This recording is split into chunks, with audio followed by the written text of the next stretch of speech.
উসাল রাদিয়াল্লাহু তাআলা আনহুর কথা মনে পড়ে যায়। তিনি ছিলেন ইয়ামামার বাদশা।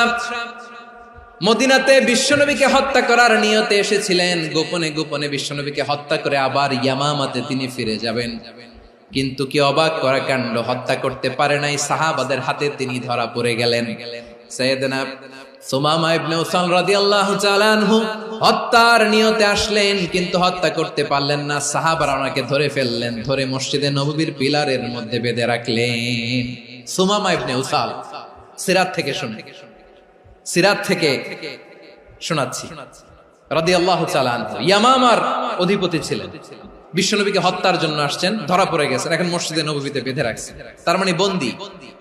তো এখন স্ট্যাটাস কি? বন্দী, ক্যাপটিভ। তো বিশ্বনবী সাল্লাল্লাহু আলাইহি ওয়াসাল্লাম সাহাবাদেরকে বললেন, তার খোঁজ খবর নিও, সুমামা ইবনে উসালের খোঁজ খবর নিও।